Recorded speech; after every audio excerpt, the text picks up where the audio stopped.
Good afternoon, everybody. It's February 1st, 2024. We are in the Old Testament book of 1 Chronicles. We're going to read chapter 5, where Solomon is going to bring the ark triumphantly into the temple that he's built. This is the first temple, so the ark is still part of Israel's possession. Our chronicler is going to say it's there to this day, but he's probably referring to what Chronicles or what King said, because at his day they no longer had the ark. It was lost in the exile.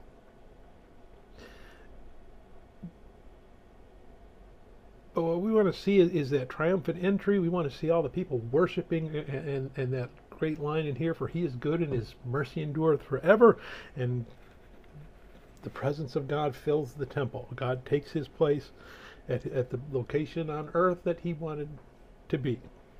So if you want to go see God at that time, that's where you went. Now, again, our chronicler is writing much after that fact. He's just trying to show the people what they had, what they lost, and what they need to be seeking.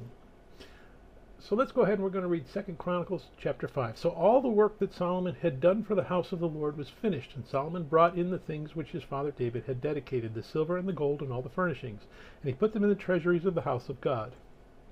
Now Solomon assembled the elders of Israel and all the heads of the tribes, the chief fathers of the children of Israel, in Jerusalem, that they might bring the ark of the covenant of the Lord up from the city of David, which is Zion. Therefore all the men of Israel assembled with the king at the feast, which was in the 7th month. So all the elders of Israel came, and the Levites took up the ark. Then they brought up the ark, the tabernacle of meeting, and all the holy furnishings that were in the tabernacle. The priests and the Levites brought them up. Also King Solomon and all the congregation of Israel, who were assembled with him before the ark, were sacrificing sheep and oxen that could not be counted or numbered for multitude. Then the priests brought in the ark of the covenant of the Lord to its place into the inner sanctuary of the temple, to the most holy place under the wings of the cherubim.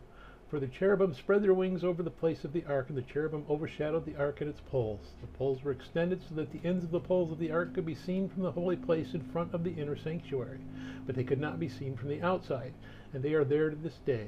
Nothing was in the ark except the 2 tablets which Moses put there at Horeb, when the Lord made a covenant with the children of Israel, when they had come out of Egypt. And it came to pass, when the priests came out of the most holy place, for all the priests who were present had sanctified themselves without keeping to their divisions, and the Levites who were the singers, all those of Asaph and Herman and Jeduthun, with their sons and their brethren, stood at the east end of the altar, clothed in white linen, having cymbals, stringed instruments, and harps, and with them 120 priests sounding with trumpets.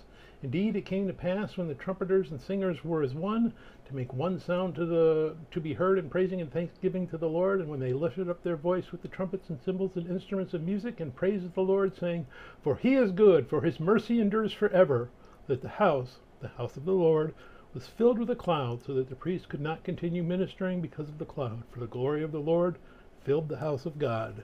May God bless the reading of his word. May God bless you. Bye.